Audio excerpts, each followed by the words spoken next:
Has anyone ever done something for you extremely unexpected but loving? A făcut cineva vreodată un gest față de tine total neașteptat, dar plin de dragoste? One of the trips that I was able to take into Turkey, În una din călătoriile pe care am putut să o fac în Turcia, I know we've gone as a church several times. știu că noi am mers împreună ca biserică de câteva ori. But this time it was with just a group of pastors. Însă acea dată am mers doar cu un grup de pastori. And one of the pastors asked me a question that really took me by surprise. Și unul dintre pastori mi-a pus o întrebare care m-a luat prin surprindere. He said, "Do you know any missionaries in Africa?" M-a întrebat dacă cunosc misionari din Africa. He said, "Because I'd like to go visit Africa. Pentru că mi-a spus el, ar vrea să meargă să viziteze Africa. And I want to meet an African pastor who is really serving the Lord with everything. Și că ar vrea să întâlnească un pastor african care îl slujește cu adevărat pe Dumnezeu, But who has nothing." dar care nu are nimic. He said, "Because somebody did something special for me when I first went into the ministry, and I want to do that to someone else." Și mi-a spus că vrea să facă acest lucru pentru că atunci când el a intrat în lucrare, cineva a făcut ceva cu totul deosebit pentru el și ar vrea să returneze această favoare. He was an older pastor, lives in Yash. Era un pastor mai în vârstă din Iași. And he said that when he started in the ministry, it was under communism. Și el mi-a spus că și-a început lucrarea în perioada comunistă. And somebody came over and visited him. Și cineva a venit și l-a vizitat. They didn't know him, but they had heard about him investing everything he had into the Lord and risking his life. Nu-l cunoșteau, dar auziseră despre el cum a investit totul pentru Dumnezeu și cum își risca viața. And they bought him a house. Și i-au cumpărat o casă. And he said, "It meant so much to me, it allowed me to serve in the ministry so much better."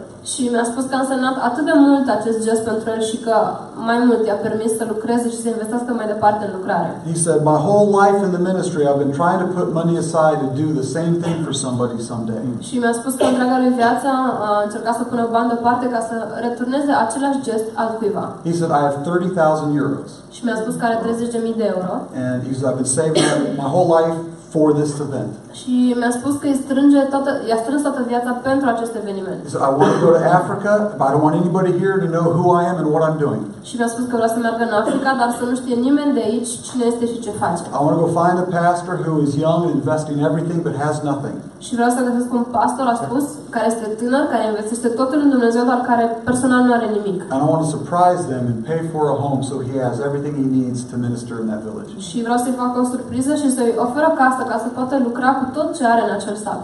You see, there are times that people do something out of love that is completely unexpected and undeserved.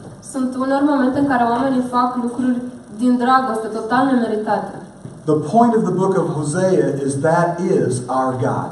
Și toată ideea din spatele cărții Osea este că așa este și Dumnezeul nostru. That he has shown great love when we don't deserve it. El ne-a dat dovadă de o dragoste incredibilă atunci când noi nu am meritat-o. And the point of the book of Hosea is to teach us about God's love. Și ideea cărții Osea este să ne învețe despre dragostea lui Dumnezeu. We've looked at God's love language. Am văzut care este limbajul dragostei lui Dumnezeu. That he has tough love. Că dragostea lui este uneori dură. That sometimes he makes things difficult for us to show us our path is wrong. Uneori ne îngreunează situația tocmai pentru a ne arăta că calea pe care ne-am ales este una greșită. And that he has tender love. Dar el are de asemenea și o dragoste blândă. And sometimes he just whispers kind things in our ear and encourages us. Și uneori ne încurajează și ne șoptește lucruri delicate în ureche. We've also looked at his redeeming love. Am văzut de asemenea dragostea lui răscumpărătoare. Which means he was willing to invest and to pay in order to help us. Ceea ce înseamnă că el a fost dispus să investească și să plătească pentru a ne ajuta. Even when we didn't deserve it. Chiar și atunci când nu meritam. When we were ignoring what he was giving to us. Atunci când noi ignoram ceea ce el avea să ne ofere. When we pursue other things opposite of what he wants for Atunci us. când noi urmăream alte lucruri față de ceea ce Dumnezeu dorea pentru noi. It's an amazing love. Este o dragoste See, uimitoare. the story of Hosea is not about Hosea and Gomer. Povestea lui Osea nu are de fapt de a face cu Osea și Gomera. I mean, if you begin to read the book, it seems like it's about Hosea and his wife Gomer. Atunci când începi să citești cartea, pare a avea legătură cu Osea și soția lui Gomera. But they're just the example as a metaphor. Însă ei sunt doar un exemplu, ca o metaforă. And it's a metaphor of the relationship between God and Israel. Și anume o metaforă cu privire la relația dintre Dumnezeu și poporul său Israel. But it's not just for Israel. Dar nu se limitează la Israel. Think of it this way. Gândește-te altfel. If it was just for Israel Dacă totul avea legătură doar cu and Israel had no application to us, și nu avea niciun fel de aplicație sau legătură cu it noi, wouldn't have needed to remain in the scriptures. nu avea nevoie să fi rămas în Scriptură. I mean, the Jews have a lot of writings that are not in the Bible. Evreii au multe scrieri care nu sunt în Biblie. But the relationship between God and Israel is also a metaphor of God's relationship to His bride, the church. Însă relația pe care Dumnezeu o are cu Israel este o metaforă și pentru relația pe care o are cu mireasa lui, cu biserica. The love that God has for us can be seen in the love God had for Israel. Dragostea pe care Dumnezeu o are pentru noi poate fi văzută și în dragostea pe care o are pentru Israel. And the love that God had for Israel, He showed through telling Hosea to demonstrate love to Gomer. Și dragostea pe care Dumnezeu a avut-o pentru Israel se reiese și din modul în care El i-a cerut lui Osea să-i demonstreze dragoste Gomerei. So the story is not about Hosea and Gomer. Așa că povestea nu este de fapt despre Osea și Gomera, What's the book about? dar despre ce anume? God's love. Despre dragostea lui Dumnezeu. And the relationship of God and Israel as a picture of that love. Și despre relația dintre Dumnezeu și Israel ca o ilustrație a acesteia. We see in chapter 1, verse 2. Vedem în capitolul 1, versetul 2. And if you have your Bibles, or if you want to turn on your phones or something to look in Hosea, I'd love for you to follow along. Mi-ar plăcea să urmăriți și voi dacă puteți deschide în Osea. But it tells us quickly that this is a metaphor of regarding Israel and their unfaithfulness to the Lord. Imediat în Biblie ni se spune că toate acestea este o metaforă pentru necredincioșia lui Israel.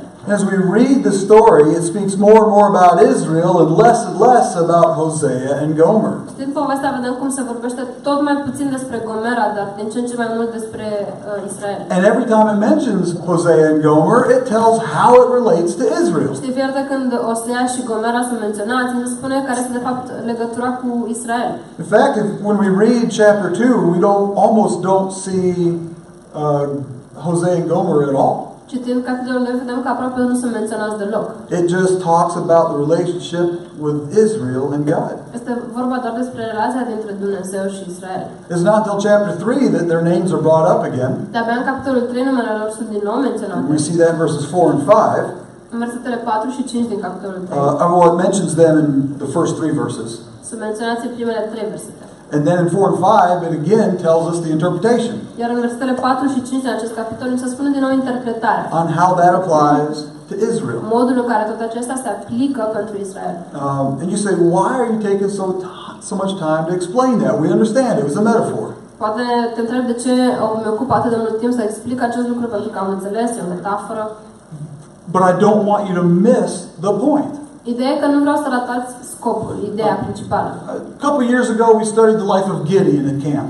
Acum câțiva ani în tabără am studiat viața lui Gedeon. And Gideon was an example for us to follow. Iar Gedeon era un exemplu pentru noi demn de urmat. When Gideon did what was right and had faith, we said that's an example to follow. Atunci când el a făcut ce trebuia și a avut credință, am spus că el este un exemplu bun de urmat. When he struggled and had fear, we said we can identify with that. Atunci când el a avut probleme și era teamă, ne-am gândit că ne putem identifica cu el. We studied the life of Gideon to see him as an example. Am studiat viața lui Gedeon ca să vedem cum este un exemplu. We study the life of David to follow him as an example. Am studiat și viața lui David ca să vedem cum îl putem urma ca exemplu.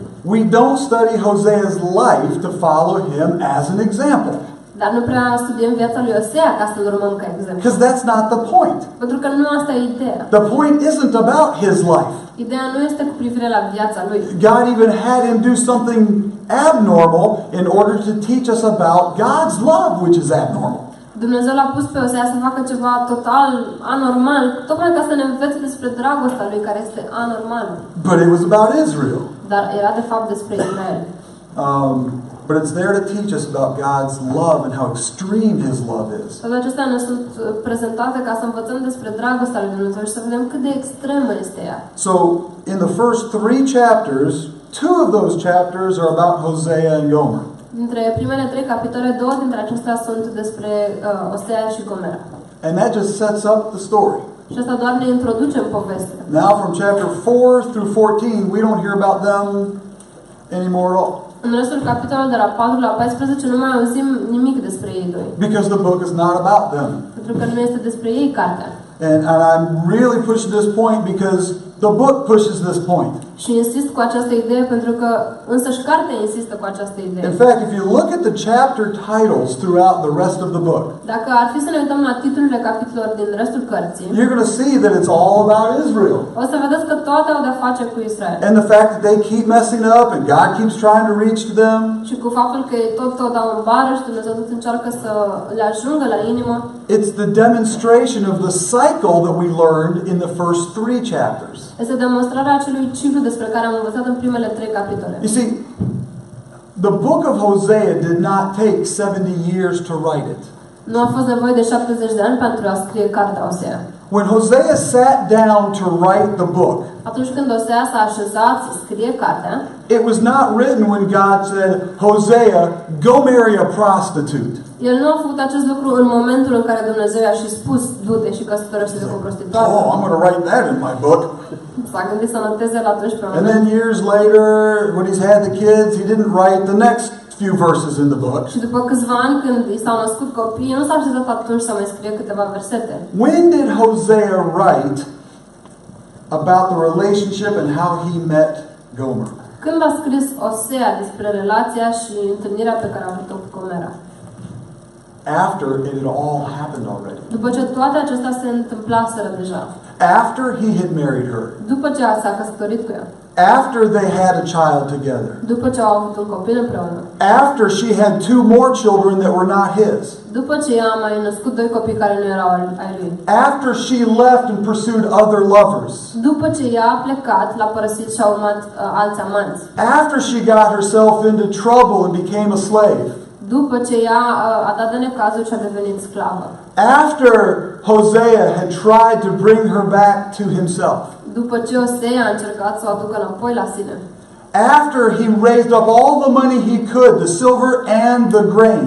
După ce l-a adunat toți banii pe care a avut, tot argintul și toate grânele. And he went and bought her back. Și a mers și a cumpărat-o înapoi pentru el. And they chose to live a committed life to each other. Și după ce au ales ei doi să trăiască o viață devotată unul față de celălalt.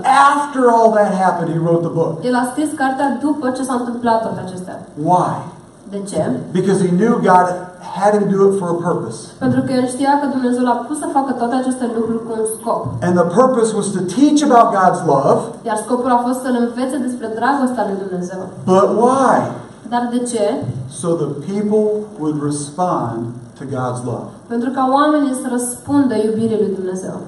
And that's why he wrote the book. Și acesta este motivul pentru care l-a scris And so cartea. the last chapter Ultimul capitol is going to be how they return to God o să vedem acolo cum oamenii se întorc la Dumnezeu. and God blesses them. Iar Dumnezeu îi binecuvântează. Right. That's going to be our last sermon next week. Asta o să fie ultima noastră predică săptămâna viitoare. But it quits talking about Hosea and Gomer. Dar vedem cum în carte nu se mai vorbește despre Osea și Gomera. And it talks about all the things we've already been learning. Și în schimb vorbește despre toate acele lucruri despre care am învățat deja. So we're not going to go through all those chapters and relearn what we've already looked at. Așa că nu o să parcurgem acum toate acele capitole și să reînvățăm ce am văzut deja. But we are going to look at a very important turning point in this book. Însă o să vedem un moment de cotitură foarte important în carte. It's the moment that they have a choice. Do I accept the love from God or not? Este momentul în care oamenii au de făcut o alegere dacă acceptă sau nu dragostea lui Dumnezeu. Hosea's purpose for writing the book was so that we could see God's love in all of its forms. Scopul lui Osea în a scrie această carte a fost ca noi să vedem dragostea lui Dumnezeu în toate formele pe care acesta o are. So we could see the tough love, the gentle love, and the redeeming love. Ca noi să putem vedea dragostea dură, dragostea blândă și dragostea răscumpărătoare a lui Dumnezeu. Listen carefully. Ascultați cu atenție. So that we would respond to His love. Și asta pentru ca noi să răspundem iubirii Lui. It's not just so you'll know He's a loving God, Asta nu doar ca să știi teoretic că Dumnezeu este un Dumnezeu care te iubește, but that He loves you and He's waiting for you to follow Him. și că anume că te iubește pe tine și că așteaptă ca tu să-L urmezi. He says, I have done everything and now I'm waiting for you. What are you going to do? El spune că a făcut totul și acum te așteaptă pe tine să răspunzi. Ce o să faci? I love you with everything. Te iubesc cu totul, spune Dumnezeu. How much are you going to love me? Cât de mult o să mă iubești și tu pe mine? It's not just information. Nu sunt doar informații. It's a plea. Este o cerere. It's developing an argument of why we should choose Him. Este un argument cu privire la motivul pentru care noi ar trebui să-L alegem pe Dumnezeu. And Hosea gives us two pieces of advice. Iar Osea ne oferă două sfaturi. And we're going to discuss those right after the video. Și o să le discutăm după video. Pe care mi-am spus de la început, aici să urmăriți povestea. But her husband, who's taken the place of Hosea, Dar soțul ei, care este în locul lui Osea, had just purchased her and paid for her arrest that she'd been arrested. He paid for that to get her out of jail. el tocmai plătise cauțiunea ca ea să iasă din închisoare. And now she's at the point where she's deciding, do I go back to Hosea or not? Iar acum ea este în momentul în care se hotărăște dacă să se întoarcă la el sau nu.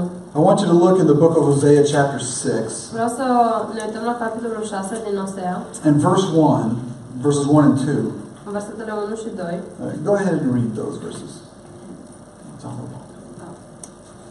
Haideți să ne întoarcem la Domnul, căci El ne-a sfâșiat, dar tot El ne va vindeca. El ne-a lovit, dar tot El ne va lega rana. Ne va reînvia în 2 zile. A 3-a zi ne va ridica și vom trăi înaintea Lui. I said Hosea would give us two pieces of advice. Am spus că Osea avea să ne dea două sfaturi. The first one is to return to the Lord. Primul este să ne întoarcem la Dumnezeu. Quit chasing other things, focus on God, and love Him. Să nu mai urmărim alte lucruri, să ne concentrăm asupra lui Dumnezeu și să-L iubim.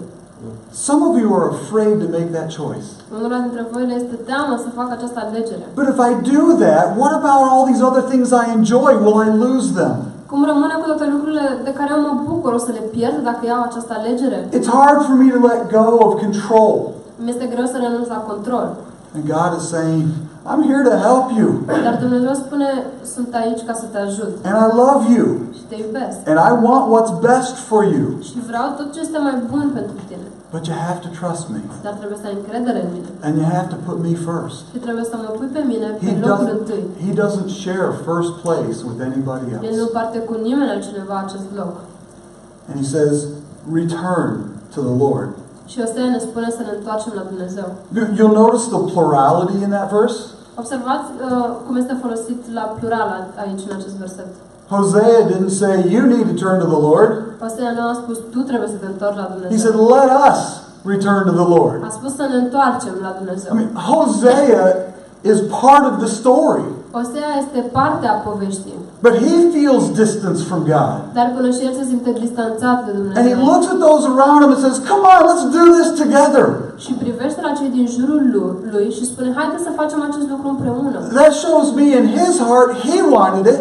Asta îmi arată mie că în inima lui și el își dorea acest lucru. And there were probably others that wanted it just as much as he did. Și erau probabil și alții care își doreau la fel de mult ca el. But it's hard to do it alone. Dar este greu să faci singur. And so when he said, come on, let's do it. Așa că Osea a spus, haideți să facem acest lucru împreună. Let's serve the Lord with love. Să-i slujim lui Dumnezeu cu dragoste. Those others that feel the same way would step up with him. Și alții care ar fi de aceeași părere cu el, cu siguranță că ar fi fost alături. And other people who hadn't thought about it said, good Sau idea. poate și alții care nici măcar nu s-au gândit la așa ceva și ar fi dat seama ce idee bună. But Hosea didn't try to do it alone. Ideea este că Osea nu a încercat să facă singur. He realized he needed everyone else. Deci a dat seama că avea nevoie și de ceilalți. Your ability to build your relationship with God, Abilitatea ta de a-ți crea o relație cu Dumnezeu if you do it on your own, is going to be very limited. va fi foarte limitată dacă încerci să o faci pe cont propriu. And you know, you're not perfect, by Și, the way. apropo, nu știu dacă îți dai seama, dar nu ești perfect. And no is anybody else, neither is anyone else in this room. Și nici altcineva de aici nu este. Which means you're going to have unperfect people helping you. Ceea ce înseamnă că oameni care sunt imperfecți ca tine te vor ajuta. So when you see them mess up and do things not the best way, Și atunci când vezi că oamenii greșesc și nu fac lucrurile în cel mai bun mod posibil, the answer is not to say, oh, I need a different place where big people are better, răspunsul nu este să mergi într-un alt loc în care oamenii se descurcă mai bine, because you're not going to find it. pentru că nu o să-l găsești. What you do is say, wow, I'm going to give them grace, the kind of grace I want them to give me. Ce ar trebui să faci este să le oferi lor har, la fel cum ai dori ca și ei să-ți ofere ție. And grace does not mean you ignore the sin and push it under the rug. It means you help each other. Iar harul nu înseamnă să ignori păcatul și să-l ascunzi, ci să te ajuți unul pe celălalt. In love. În dragoste. And that's the point. We do this together. Și asta e ideea, să facem acest lucru împreună. In community, you have shared knowledge and accountability. Într-o comunitate ai lucruri, informații pe care le împărtășești cu ceilalți și poți fi tras la răspundere. You're able to encourage to and from each other. Poți încuraja pe alții și poți fi tu la rândul tău încurajat. There's shared love and inspiration and help. Dragoste și ajutor și inspirație sunt împărtășite în cadrul comunității. There's comfort, there's support. Există alinare și sprijin. And this is why in the New Testament God even forbids the church from forgetting to assemble together. De aceea, în Noul Testament, Dumnezeu chiar interzice bisericii să uite sau să rateze momente în care se poate aduna și veni împreună. He says, don't you dare quit meeting together. Să nu îndrăzniți să nu vă mai întâlniți. Because you need each other. Pentru că aveți nevoie unul de celălalt. Let us return to the Lord. Haideți să ne întoarcem la Dumnezeu. The word return here is a Hebrew word called shub. Cuvântul folosit aici pentru întoarce este un cuvânt din evrească care sună shub. It's also translated in some other ways. Poate fi tradus și în alte moduri. Because when I think of the word return, it's just a logistical thing. I turn around and I go back to the same spot. Pentru că atunci când mă gândesc la cuvântul a se întoarce, mă gândesc la un aspect logistic, mă întoarce pur și simplu la un loc anterior. But this word is much deeper than that. Însă cuvântul în sine este mai profund de atât. It has the idea of refreshing and bringing back to life it once had. Conține ideea de reîmprospătare, de a te întoarce la o viață pe care ai avut-o. Sometimes it's translated as a word refresh. Uneori este folosit cu traducerea, uneori este tradus ca reîmprospătare. Sometimes it's translated as to repair something. Uneori este tradus cu sensul de a repara ceva. Or to recover something that was lost. Sau de a recupera ceva ce s-a pierdut. The idea of this returning is to take what's lost and come back to something even better. Ideea acestui cuvânt este de a recupera ceva pierdut și a te întoarce chiar la ceva și mai bun. Notice the theme in verses 1 and 2. Observați care este tema din primele două versete. When it says, come let us return to the Lord, Când ni se spune să ne întoarcem la Dumnezeu, it talks about His healing us, vorbește despre vindecarea Lui, about binding up our wounds, despre modul în care ne leagă rana, about us being revived despre cum suntem înviați or restored. sau restaurați. This is the idea. Aceasta este ideea. It's not just, all right, come back like a disobedient child. Nu e pur și simplu ideea de a te întoarce ca un copil It's neascultător, come back so we can heal the relationship and have it stronger than ever before. ci întoarce-te ca să poată fi reparată, vindecată relația și să fie mai puternică decât ca niciodată. And so the first piece of advice Hosea gives us is to return to the Lord and love Him. Așa că primul sfat pe care ne-l oferă Osea este să ne întoarcem la Domnul și să-L iubim. The second one is in verse 3. Cel de-al doilea sfat este în versetul 3. Go ahead and read verse 3. Să-L cunoaștem, să căutăm să-L cunoaștem pe Domnul. Așa cum este sigur că vine răsăritul, așa va fi de sigură și venirea Lui. El va veni la noi ca o ploaie de iarnă, ca ploaia târzie care udă pământul. Let us acknowledge the Lord. Să-L recunoaștem pe Dumnezeu. It's so easy to get so busy in our life, we forget about God being there. Este atât de ușor să fim ocupați în viață încât să uităm că Dumnezeu este prezent cu noi. We know in our head that He's there. În capul nostru știm că Dumnezeu este alături. But we're too busy making every decision. We never stop to think about what He wants us to do. Dar suntem atât de ocupați să luăm fiecare decizie în care nu ne oprim să ne gândim ce ar vrea Dumnezeu să facem. I don't have much of a choice. I have to do this. Nu prea am de ales, trebuie să fac asta. And we don't even stop to think, but does God want me to do that? Și nici nu ne oprim să ne gândim dacă Dumnezeu poate vrea sau nu să facem Am I asta. being pressured to do that from somewhere else? Poate te simți împins de la spate să faci acest lucru anume. Stop and acknowledge the Lord. Dar oprește-te și gândește-te la Dumnezeu. You know what it feels like to walk into a crowd, maybe a group of friends, Știi cum te simți atunci când mergi la un grup de prieteni, poate? and nobody even acknowledges that you're there? Și nimeni măcar nu recunoaște că ești acolo? You walk in and nobody turns to say hi? Intri și nimeni nu se întoarce să te salute? It feels really awkward and strange. Se simte foarte ciudat și neplăcut. And then somebody turns to you and, oh, Jonah, you're here! Dar apoi cineva se întoarce la tine și te salută. And immediately you feel better. Somebody's acknowledged you. Și imediat te simți mai bine că Oh, I am important. I exist. sunt important, exist. God is so often right there with us and we're not acknowledging Him. Adesea Dumnezeu este chiar acolo alături de noi și noi nu îl recunoaștem. I'm here. Bună, sunt aici. I know I wasn't invited, but I thought it'd be good if I came. Știu că n-am fost invitat, dar cred că ar fi bine să fiu cu tine. And when we stop and acknowledge God, Și atunci când ne oprim și îl recunoaștem pe Dumnezeu, it's going to change the way you think about your situation. asta o să schimbe modul în care tu te gândești cu privire la situația ta. God is here with me. Dumnezeu este aici cu mine. I'm not going through this alone. Nu trec prin asta singur. Oh, good. Ce bine. Oh, yeah, and He's watching me too. Da, și se și uită la I mine. guess I should do this His way. Presupun că ar trebui să fac cum vrea El. Acknowledge the Lord. Recunoaște-L pe Dumnezeu. It reminds me of Romans 1, verse 21, Asta mă amintește și de versetul 21 din capitolul 1 din Romani, where they knew God, but they didn't glorify Him as God. unde oamenii îl cunoșteau pe Dumnezeu, dar nu îi dădeau gloria pe care El o merita. And they weren't thankful for what He was providing. Și nu erau oameni mulțumitori pentru ceea ce Dumnezeu le oferă. That sounds like something we all do.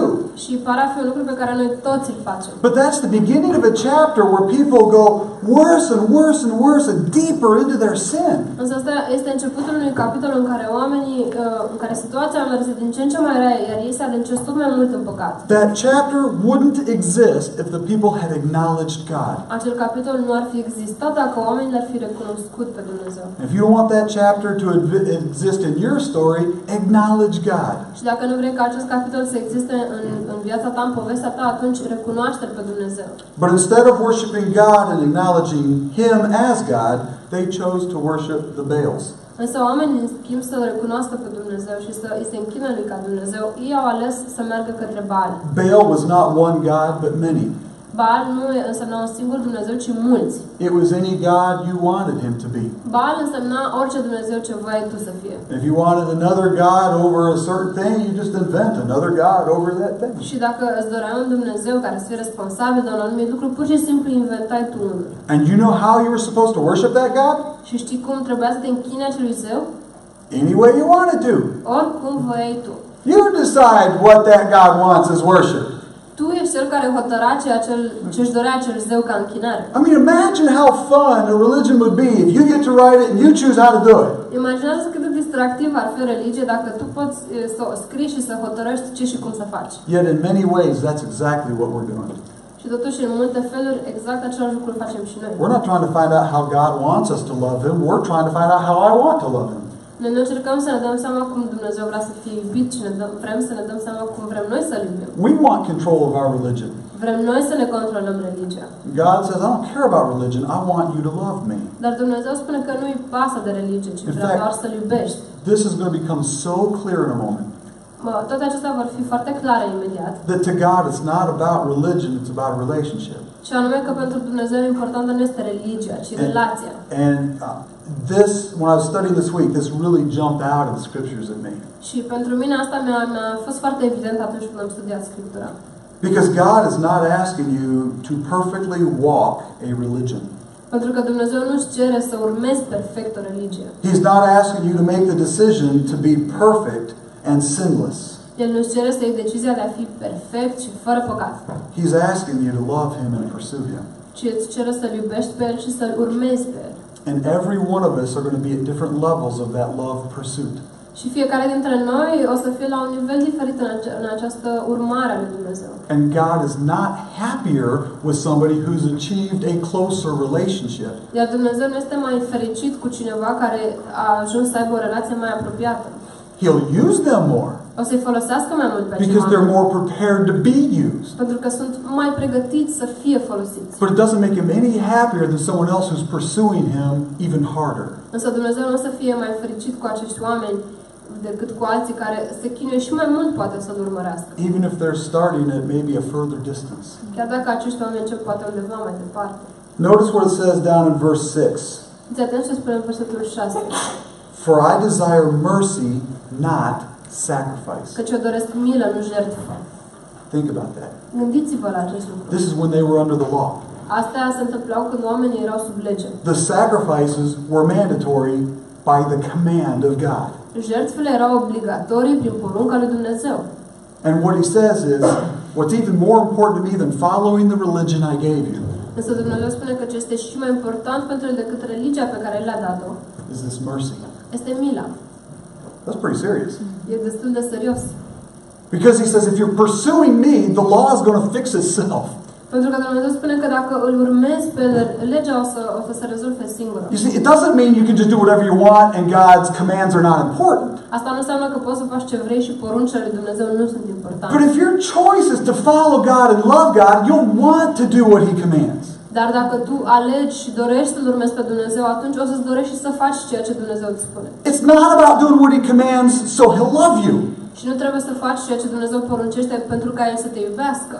It's not even about loving him so he'll love you. Nici măcar să-L iubești pentru ca El să te iubească. Are you hearing what I'm saying? Înțelegi ce vreau să spun? He already loves you. El deja te iubește. You can't earn more of his love. Nu ai cum să câștigi mai mult sau mai puțin din dragostea lui. And what he wants is for you to love him back. Ceea ce El își dorește este ca tu să-L iubești la rândul tău. And if you choose to do that, Și dacă alegi să faci acest lucru, you'll follow him. o să-L urmezi. He's concerned about your heart, not how disciplined you are in those behaviors. Pe El îl preocupă inima ta, nu disciplina pe care o ai în aceste porunci. Look how his love is demonstrated in verse 3. Uitați-vă cum El își demonstrează dragostea în versetul 3. If we acknowledge the Lord, Dacă îl recunoaștem pe Domnul and we really work hard at acknowledging the Lord, și ne străduim să-L cunoaștem, what will he do? ce o să facă El? As surely as the sun rises, he'll come to us. Cu siguranță El va veni la noi, la fel cum este sigur că soarele va răsări. He promises to be there. El ne promite să ne fie alături. You don't have to wonder about that. Nu trebuie să-ți pui întrebări și să te îndoiești în legătură cu acest lucru. We acknowledge God and he will come. He will restore us. He'll heal us. Dacă ne recunoaștem pe Dumnezeu, El va avea grijă să ne vindece și să ne restaureze. And we see a list of promises that he gives us if we would simply acknowledge him. Și vedem o listă de promisiuni pe care Dumnezeu ne le oferă dacă doar îl cunoaștem. If we acknowledge him and let go of our gods. Dacă renunțăm la zeii noștri și îl recunoaștem pe El pe I know we Dumnezeu. don't have idols like the Baals, but we have idolatry in our heart.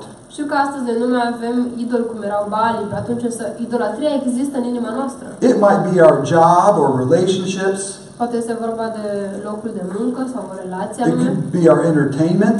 Poate lucrurile care ne distrează. It could be sex, Poate să fie vorba de sex, alcohol, de alcool, drugs, droguri, pornography, pornografie, addictions, orice alte dependențe, anything that you put before God orice lucru pe care tu îl pui înaintea lui Dumnezeu. is an idol to us Orice astfel de lucru este un idol pentru noi. because we love it enough to respond to it. Asta pentru că iubim acel lucru destul de mult încât să-i răspundem. And he says, love me enough to respond to me.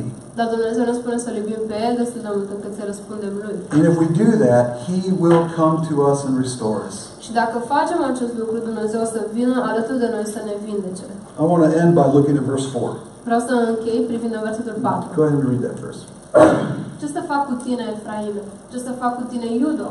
Dragostea voastră este ca ceața de dimineață, roa care dispare de vreme. Did they love God? L-au iubit aceștia pe Dumnezeu? Yeah. Da. Because if they didn't love him, it couldn't have disappeared. Pentru că dacă nu ar fi iubit, nu aveau cum să dispară. But that brings us to the problem. Și asta ne aduce la problemă. They loved him, but that love disappeared. L-au iubit, dar dragostea lor a dispărut. Do you love God as much now as you ever did in your life? Îl iubești acum pe Dumnezeu la fel de mult cum l-ai iubit și înainte? Were there times in your life you loved Him more than you do now? Au fost momente în viața ta în care l-ai iubit mai mult decât acum? Or were more committed to Him then than you are now? Sau ai fost mai dedicat față de El decât ești acum? Return to the Lord. Întoarce-te la Domnul. Acknowledge Him. Recunoaște-L. And He will come to you. Iar El va veni la tine. Dear Heavenly Father, I want to thank you for your love. Doamne, Tată, vreau să-ți mulțumesc pentru dragostea ce mi-a porți. I want to thank you that you have tough love because you're trying to get us to escape sin. Vreau să-ți mulțumesc pentru dragostea ta dură, pentru că prin ea tu încerci să ne eliberezi de păcat. But you also have tender love Tu ai de asemenea însă și dragoste blândă, because you want us to know that we are loved by you.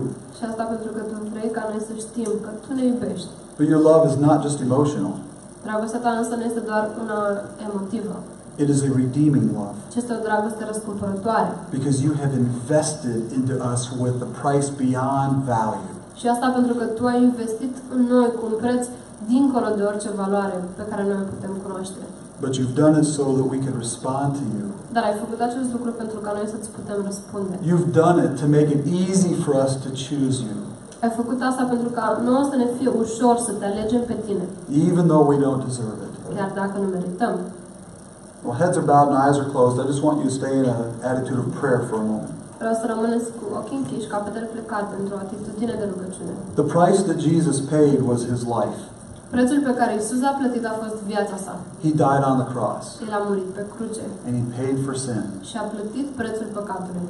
And He did that so each of us could have the forgiveness of sins. Și a făcut asta pentru ca fiecare dintre noi să poată fi iertat de păcate.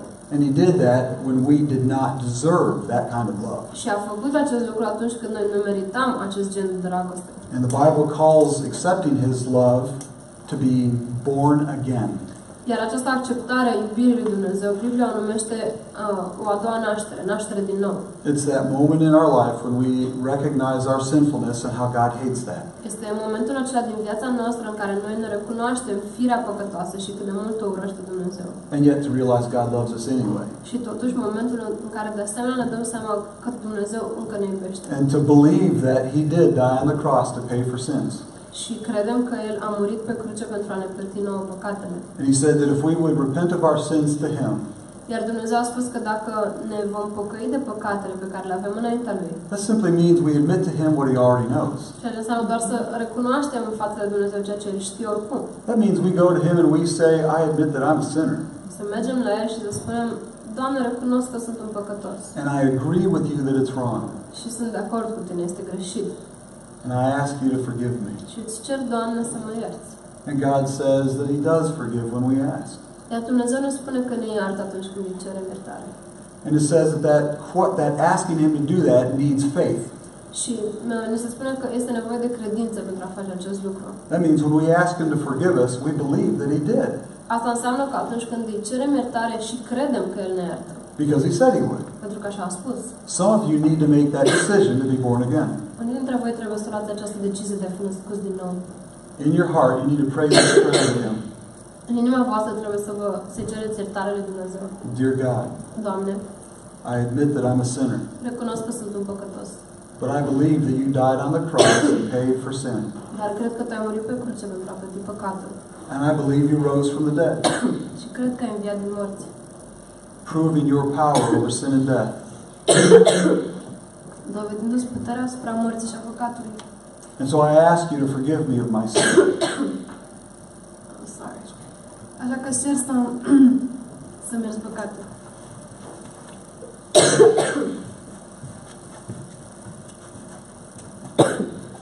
Thank You for forgiving me of my sin. Îți mulțumesc că m-ai iertat de păcatele mele. Please help me to live for You Te rog, ajută-mă să trăiesc pentru Tine and to demonstrate my love for You. și să-mi demonstrez, să-mi arăt dragostea față de Tine. Some of you may have needed that today. Unii dintre voi e posibil să fie avut nevoie de asta astăzi, de rugăciunea aceasta. But I think the message for most of us today is to return in our love to Him. Dar cred că mesajul pentru majoritatea dintre noi astăzi este să ne întoarcem la dragostea pentru Maybe El. you need to pray something like this. Poate ai nevoie să te rogi ceva de genul. Dear God, Doamne Dumnezeule, I know that You are worthy of all my love. știu că Tu ești demn și vrednic de toată dragostea mea. and I am not worthy of your love. Iar eu nu sunt vrednic de dragostea ta. But yet you love me anyway. Dar totuși tu m-ai iubit așa cum sunt. I thank you for your love. Îți mulțumesc pentru dragostea ta. Please help deliver me from the things that have my heart in bondage. Doamne, te rog, ajută-mă să mă eliberez de lucrurile de care îmi sunt legate, înlănțuite inima. Deliver me from the things that have my mind in bondage. Scapă-mă eliberează-mă de lucrurile care mi-au înlănțuit mintea mea. And help me to return to you. Și ajută-mă să mă întorc la tine. And demonstrate love to you. Și să arăt dragostea pe care o am pentru tine. And to be confident in your love for me. Și să am acea încredere totală în dragostea ta pentru mine. In Jesus' name. În numele Domnului Isus.